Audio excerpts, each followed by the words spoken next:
Hey guys, a little tinkering down here in the shop, and voices in my head told me to stay home and clean my guns. So I did. I cleaned both my babies here. This is an Il Piera Il Piera made in Italy. Yeah, it's very, very nice. Insert the cylinder. You can change out the cylinder pretty fast. Comes with a black powder cylinder. Back when I was shooting with the Single Action Shooting Society under the handle of Blue Ridge, I was a mountain man. That was my character. You have to develop a persona. My persona was the mountain man. He had his black powder pistol. This is one of his homespun deer hide and Indian bead and all that good stuff. Anyway, but for more ease of shooting than anything else, I like black powder, but it's a mess. This is a conversion cylinder. Very nice. R&D. You're from Wisconsin. Let you shoot 45 Colt out of it. You should shoot cowboy loads. It's not really meant for high pressure rounds at all, but it fits right in there. Works great. You can see it has little floating pins that fire the cartridges. You always leave one cartridge out. That's why one of these has a silver ring around it. That's the one that you would leave empty. And insert the cartridge at half cock. You insert the cylinder in the cartridge conversion cylinder here. It just slides in just like that. Really nothing to it. And I like to set down in between cylinders, just on general principle. And this is a little Heritage Rough Rider. You see it's like a little belly gun. Nice little bird's head grip on it. Shoots 22 Magnums, which are pretty potent rounds. I'll have to give them credit. They're pretty stout. The way to deal with this one is pretty much the same way. You have it at half cock. And make sure you're inserting it the correct way, of course, not like a dummy. Like me. Cylinder pin. Just push that down so you can get it going.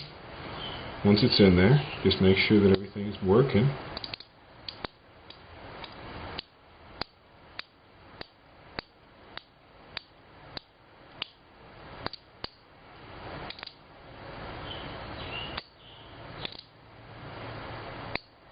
Yep, everything seems to be working fine on that. That's also empty, as we've already seen. So my tinkering was, I wear both of these on a gun belt with matching holsters and everything, but the grips are two different colors, so I'm down to the point where either I could try and make some for the little gun, or maybe, so this is the original finish that it comes with, kind of heavy nitrocellulose lacquer. This is some sort of exotic hardwood, who knows, could be anything. Cocobolo. Just put a little bit of this dark walnut stain, see what happens. I'm going to get this all over my fingers, I just know it. Really no way around it. All I did was I sanded it, started at 120, ended up at 320. Got down to the, the bare wood.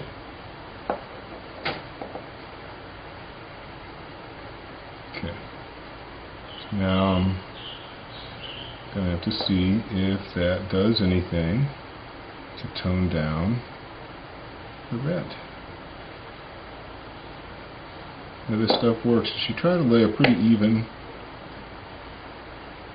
swath of the dye onto the wood. You don't want to leave any particularly high or low dye spots, but you don't have to be too particular about it because it's a rub-on type, wipe-off type dye. Pigmentation, really. It's like artists' pigments mixed with mineral spirits and whatnot. Probably quite a good bit of whatnot in there for California VOCs or whatever. So, Just wait and see what that does. I think it's just going to make them darker red. And I have an idea about that too. Just wait and see. Alright, we're back at the bench tinkering. It's been quite a while. While one grip stain dried or whatever soaked in, I sanded the other one. This is how it is after it's been, this is a relatively clean rag. You just lightly wipe it to make sure you don't have any surface build up anywhere.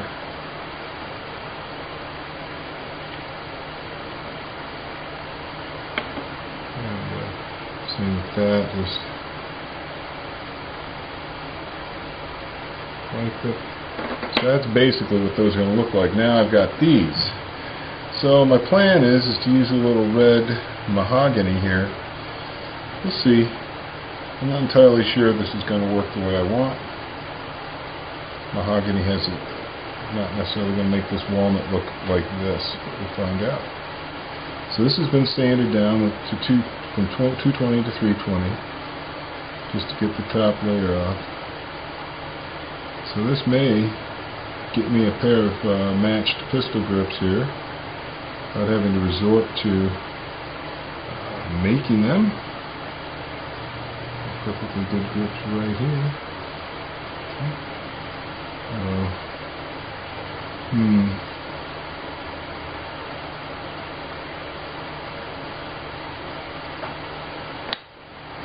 You be the judge.